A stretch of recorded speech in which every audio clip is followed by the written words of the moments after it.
You are listening to the Revolutionary Love and Resilience podcast. I'm Shelby Lee, and I am so honored to be here with you today. This podcast bridges the personal and professional, creating space for experts in the wellness and well-being field to be both vulnerable and share their deep wisdom from their years of experience. This podcast weaves trauma awareness, inclusivity, and inspiration for every single person to be able to heal, grow, and become who they want to be, to step into their full authenticity and expand their capacity to claim their best lives as they journey through challenges towards revolutionary love and resilience. So I want to welcome you, David Emerson, to my gorgeous audience. I've been looking forward to this interview for a very long time. As you know, I think I shared in my email, it took me a long time to work up the nerve to get you onto the podcast because I just so honor your work, and it's made such an incredible impact in my work and my teaching and facilitation. And I want the world to get to know where you come from, what you offer, and to just get a feel for you, because even just your speaking is such a transmission around creating safer space for folks in the world, which is my mission. Dave is the founder of Trauma Center Trauma Sensitive Yoga. Short form of that is TCTSY, and the co-founder of the Center for Trauma and Embodiment at the Justice Resource Institute in Massachusetts. Dave has trained internationally in the TCTSY model since 2006 and has developed, conducted, and supervised TCTSY groups for rape crisis centers, domestic violence programs, residential programs for youth, active duty military personnel, survivors of terrorism, and veterans administration centers and clinics, and more. He's the author or co-author of numerous papers on yoga and trauma, is the co-author of Overcoming Trauma Through Yoga, released in 2011. And he is here with us today. And I'm really, really grateful to be here with you. And you said you're in Boston today, is that right? Hi, Shelby. Yeah, thanks for the opportunity. Yes, in Cambridge, Massachusetts, just over the river from Boston. That's right. Wonderful. And we're doing this interview in times of we're quarantining. Probably, I'm guessing you are, and COVID. And I'd just love to start by hearing how you are today in this time. Oh, thanks. Yep, we're doing the practicing staying at home and physical distancing here. And where we live, there are, I don't think we've quite hit the peak of cases. So there's significant number of cases and deaths, so it's very, it's really hitting this area pretty hard, and it feels to me like we're all trying our best to take care of each other and adjust to the new reality and thinking about what comes next. It's on the radar screen, of course, but just trying to be present with what's happening and take care of each other the best we can. Yeah. Beautiful. And I see you have a lovely resource there on the couch right behind you. Yeah. Is that your dog? Dog maybe. So, yep, she's a 11-year-old bulldog who will pretty much be there in that spot for any meetings I'm involved in online. Oh, well, she looks very sweet and very comfortable. Yeah, she's pretty much at ease, yeah. Beautiful. Well, I'd love to start with hearing how you might define the concept of revolutionary love. This is something that I share about, and you get to define it however you want and how it's shown up in your life. Interesting. I guess some of my responses to that are, I'm thinking particularly of the perspective where we're coming from with the work that we do, which is, for better or worse, a Western medical model. And that perspective can be very top-down oriented and in many ways oppressive and expert-driven as well. So there could be tendencies to not listen to people seeking care and instead to sort of impose more of an expert model on top. So for me, when you talk about that, the concepts around revolutionary love, for me, it's not hoarding power and figuring out ways to be in partnership, both, between providers and folks seeking care. And I think I think that's a revolutionary dynamic inside of the Western medical model itself. And maybe we can talk a little bit more about that, but sharing power in this framework is, I think, itself it's a revolutionary thing to do. Yeah. I'm really curious, what got you interested in that? Was it in your work life, your personal life? What made you realize that needed some looking at? Well, a lot of learning. I mean, for me, I'll also say that I come from a very privileged place, both, in terms of my identities in the world, where I live, very, in the Boston area, highly educated and oriented toward an expert model. It's something that I think I would say I came into this work from that perspective. Like, the best thing I can do is learn a lot and translate that knowledge into something useful for other people.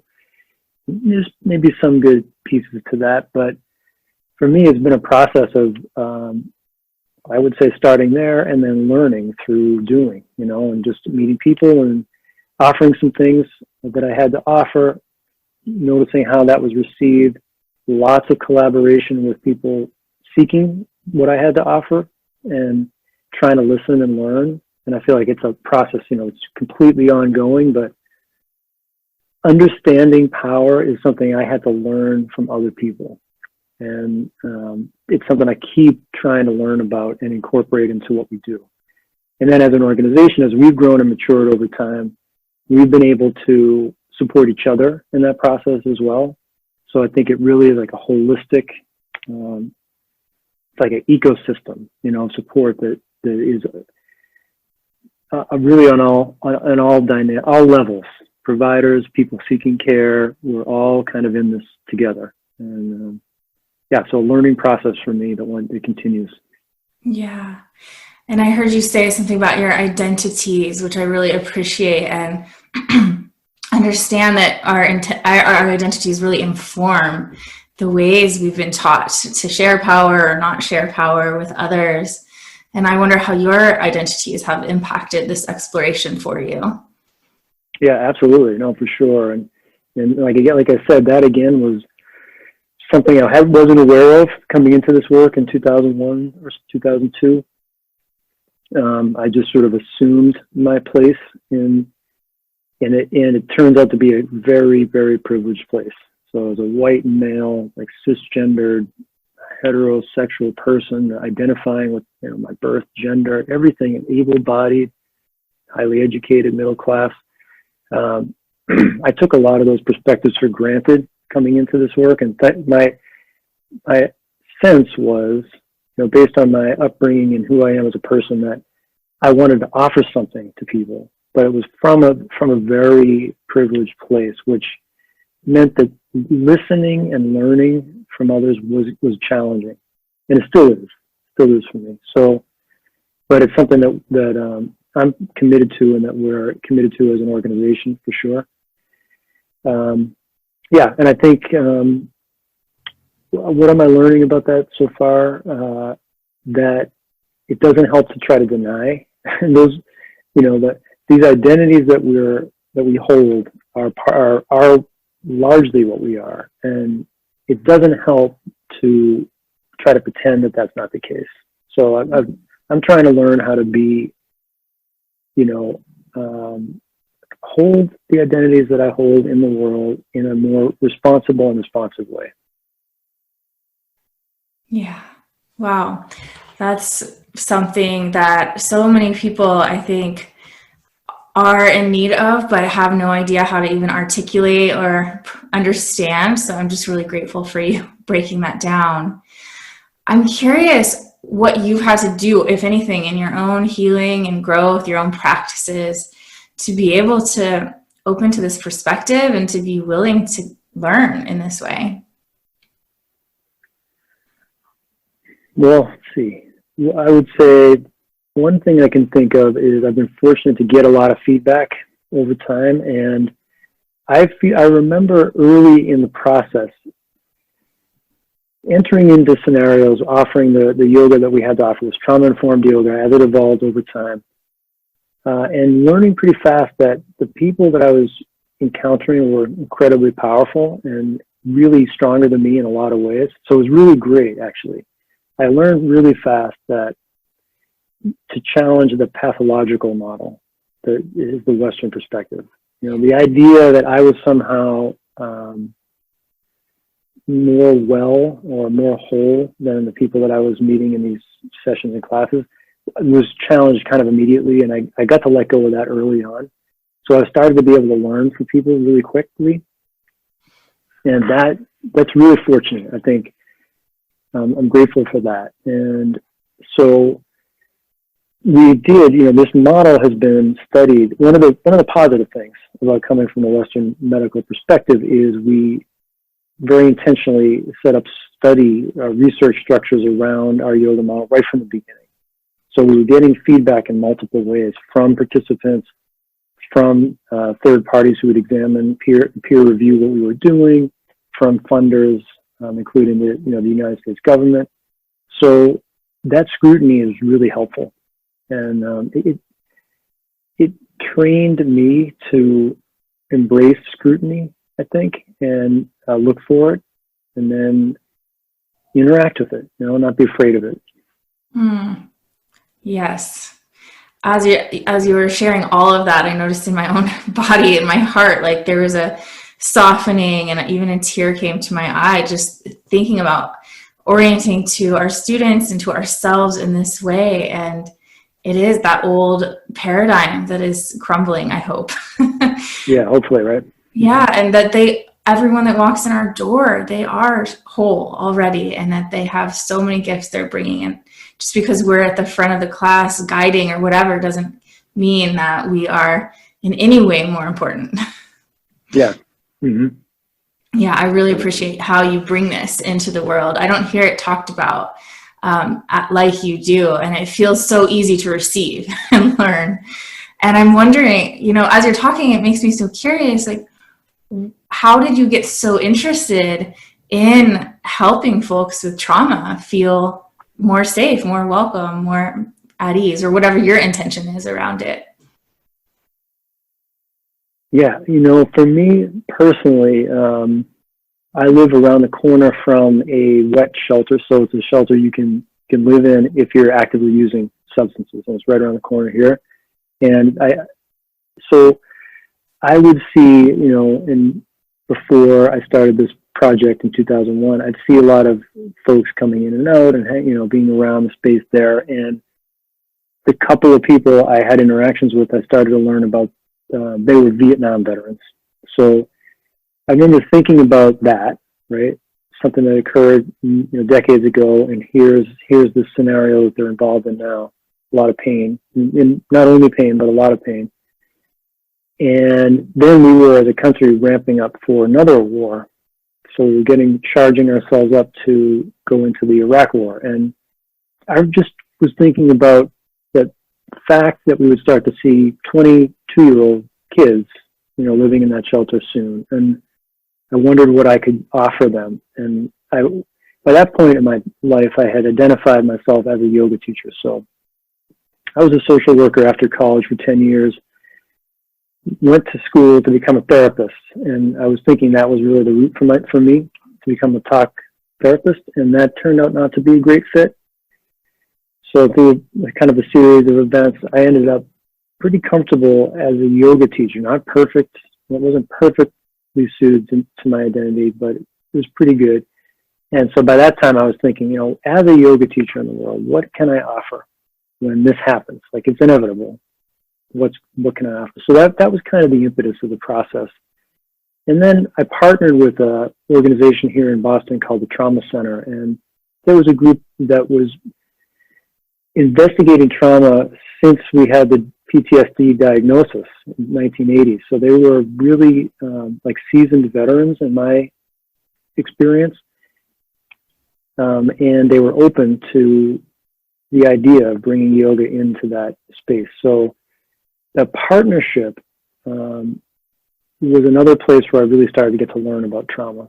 And these are folks, like, I entered into the work thinking about post-traumatic stress disorder in very siloed, kind of narrow way, I would say. And then meeting the folks at the trauma center and really starting to learn about what trauma is, was like incredibly fortunate, and I'm really grateful for that, as well as the people coming to the classes.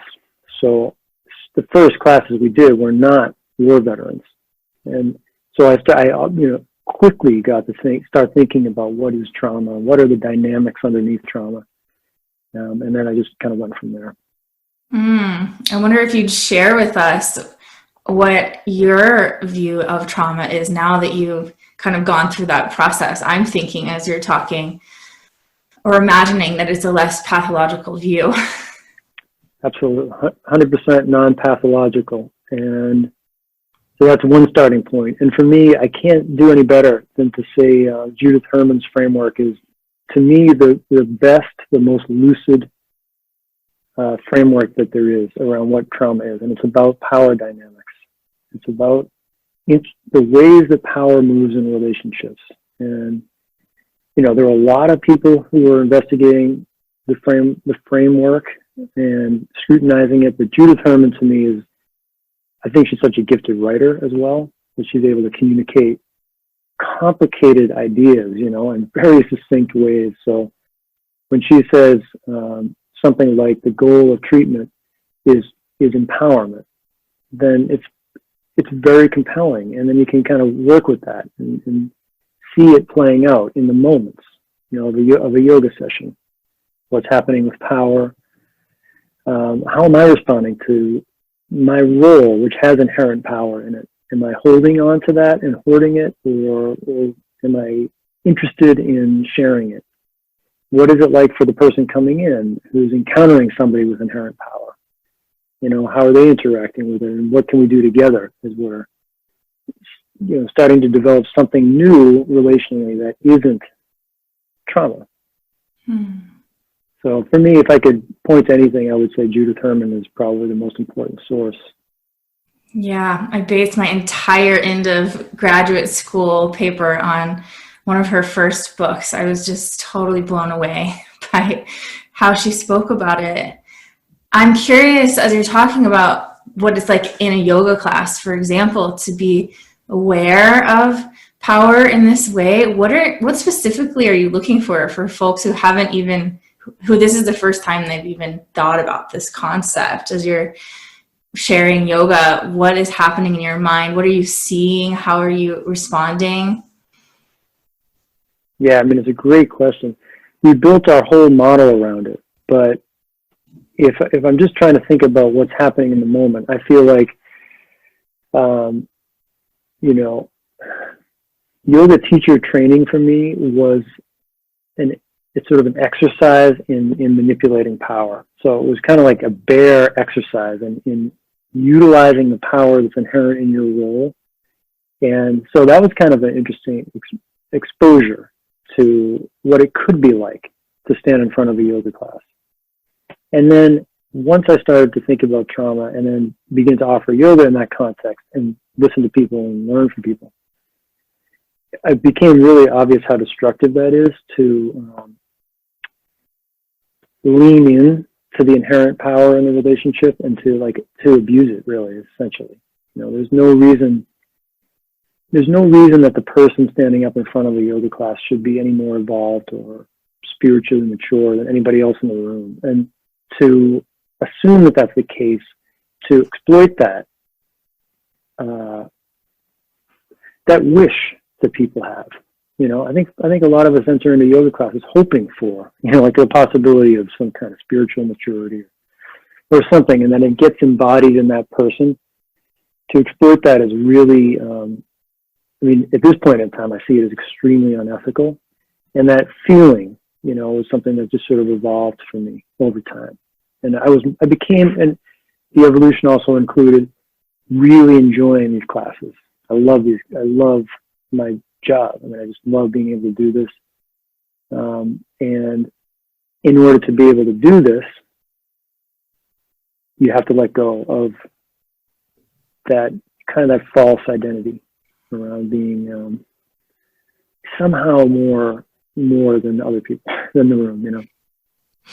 Which is also a trauma dynamic inherently. Yeah, exactly. Totally. That's right. Yeah. Us kind of seeking our own worth that maybe we needed because we didn't get that, and working that out with our students. True. And then, and also I think in the mix there's the dynamic of a perpetrator, which is to, you know, has these components of hoarding, you know, and over prioritizing, however else we want to think about it, over prioritizing your needs at the expense of others, and really like leaning into that, Yeah, you know, in very deep and complicated ways. And anything that's replicating that is just so destructive. mm-hmm. And so, yeah, that just kind of leads you along, right? If you're interested in this kind of work, if you're drawn to it, you have to let that go. You have to scrutinize and let that go. Yeah, I've really lately actually been shifting my, you know, I have this course around trauma awareness, and I've been really deeply realizing like this is human awareness. That it's not just like, oh, I'm not a yoga teacher for vets, so I don't have to worry about this stuff. It's like, yeah. Oh, like every single person that walks in my door could really benefit from me sharing power with them. It's not just about folks who've become so overwhelmed with stress and trauma. Every single person, I'm just imagining what the world could be like when we share power with everyone in this way. Yeah, no, I know what you mean, right? There don't seem to be any like counterindications. The only thing I can say from my own personal experience is there are people who don't. It's intense to not be told what to do. Sometimes it's easier to be told what to do, and some folks will come to like a yoga class and just want direction, you know. And I remember many times I had a public yoga studio for about 6 years, and I was just evolved to completely teach yoga or facilitate yoga this way. And people would be frustrated, you know, and say, you know, can you just tell me what to do? That's what I'm paying for. So I'd have to say, no, I'm not going to tell you what to do, but there are plenty of yoga studios that will. So, you know, you're welcome to check it out.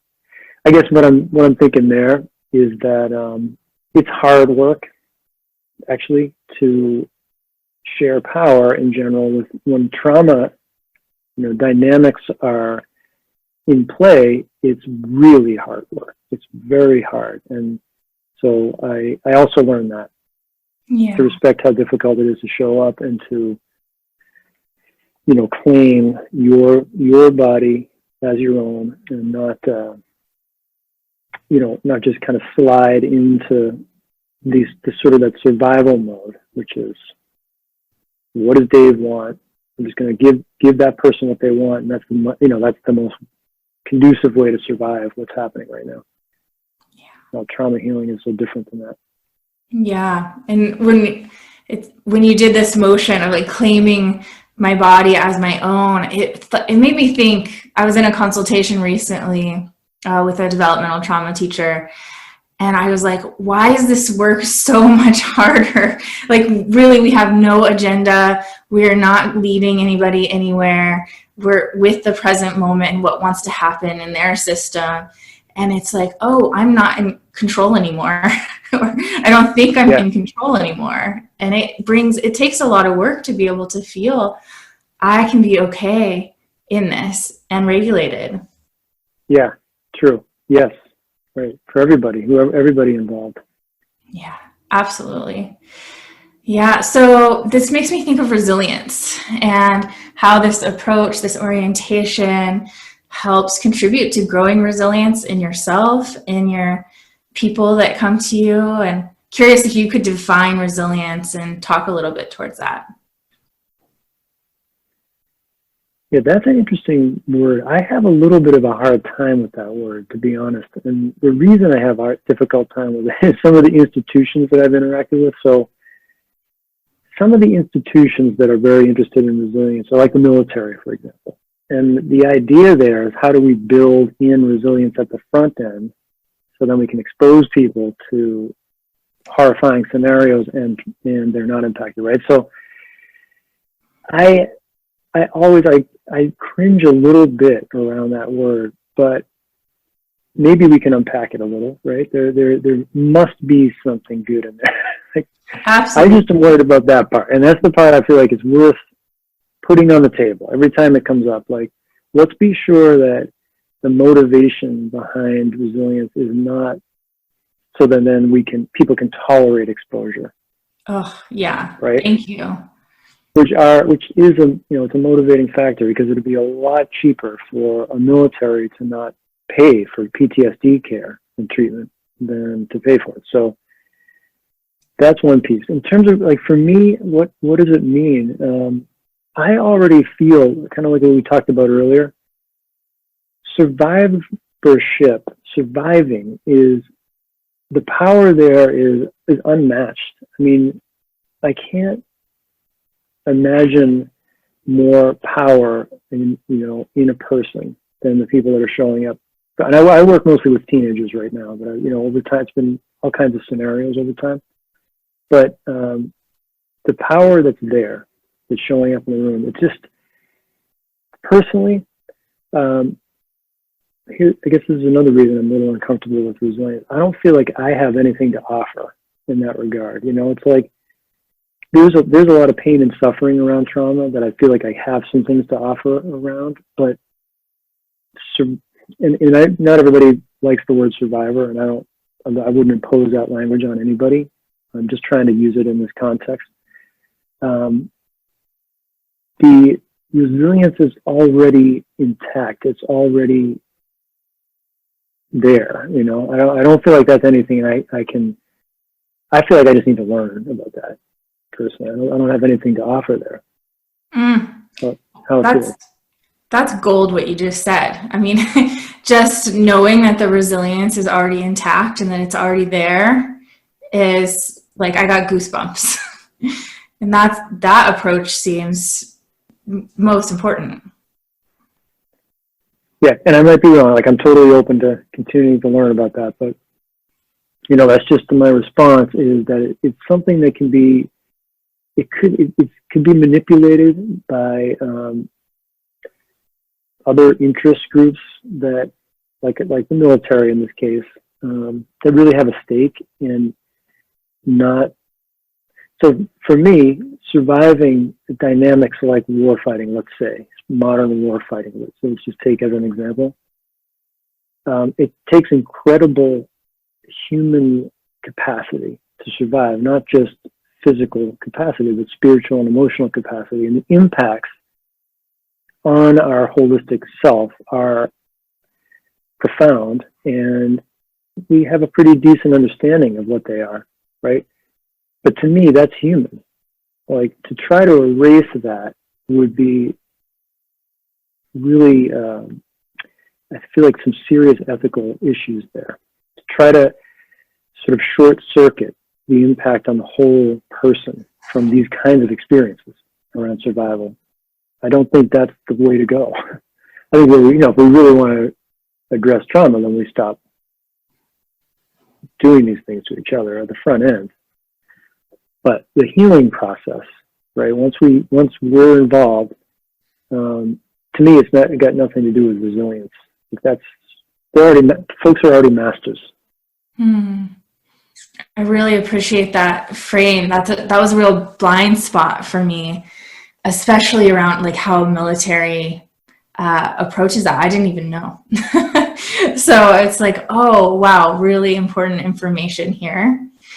And I think my view of it, and it might not even be the right word, resilience, but if I think about the window of tolerance model, for example, it's like, how can we, if we have been through trauma, how can we grow our ability to be with all of the ups and downs of our nervous system in life all day, every day, and how can we be with each other in a way that supports that. Mm-hmm. And that's kind of my view of what resilience is. But I like this idea of it just being inherent no matter what. That feels like it's connected to that wholeness. Yeah, absolutely. And Shelby, that makes total sense too, right? And I think kind of what you're describing is people get to define for themselves, like what these things mean, or what anything means, what healing means. And that subjectivity should be like totally honored, I think, by any system of care, including ours. And and people have a right to sort of claim resilience in some way that's useful or not useful if they want to. Yeah. We don't need to. I also definitely don't feel any I'm not compelled in any way to try to like change anybody's mind about resilience as an idea. Well, you get to bring your view here and have it be honored as well. And I really appreciate it. Yeah. I'm curious about, I don't know, if you have a favorite moment in working with trauma or with some of the people who come to you with yoga that just kind of melts your heart, or something that really keeps you going. Oh my gosh, I can't think of a moment, but what I'm thinking when you say that is how lucky I feel to have found something that it feels like I should be doing while I'm here, So there have been moments over time where I've recognized how energizing this work is, like how I do a lot of the same thing over and over again for years with people. Sometimes we'll do the same stuff, the same forms, the same kind of over and over for years. And it's never been draining for me. Like it's entirely fortifying. And I've noticed that at different points over time. And I've been like, oh, I'm so grateful for that, because for so many reasons, personally, but also I'm so glad I don't have to force myself to be here, because people don't deserve that. They don't deserve people that don't want to be there. And I will say, though, I have noticed scenarios, or because trauma is so ubiquitous, there are places that I do feel drained, and I don't go there anymore. I don't offer what I have to offer there. And I think that realization is also important, that and then I've noticed there are other people who feel very energized in those spaces. So great, let's figure that out together. But that's the main one. I mean, I've gotten to do so much of this over time, and it's just entirely fortifying, I would say. Almost entirely fortifying. It's so good to hear. There's a whole range of how people share about working with trauma, and fortifying just lights me up. For me, it's non-negotiable. Like, it has to be nourishing and fortifying and enlivening in order to really be in my heart around it personally. And so I'm just so happy that you have that for you as well. Yeah, I'm with you there. Yeah.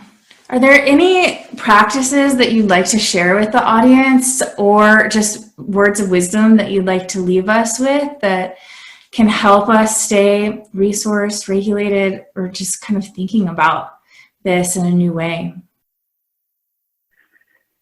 I mean, so we've developed a model over time that is grounded in theory and has been tested in multiple ways, and is being tested by other people outside of our group and our organization.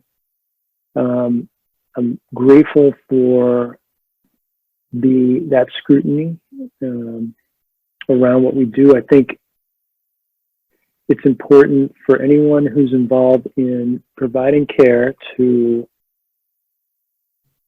make sure that there's scrutiny built in to what they're doing, because it's tempting and it's easy to think this worked for me, therefore it should work for somebody else.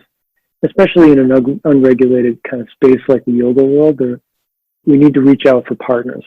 We need to sort of build the regulation around us. Not to say that that's perfect, right? These systems that have hierarchy built into them, like the Western medical model, is not perfect, but it does provide these layers of scrutiny that people are eventually coming to seek the service or seek what you have to offer. They deserve all of that. They deserve, multiple levels of accountability. I think, we've learned a lot from some of the recent scholarship around the yoga history, around even modern yoga and some of the abusive dynamics and dualistic systems. It's very easy to replicate some of that stuff, even degrees of that kind of stuff with anything. Yoga models for sure, but it could be anything else.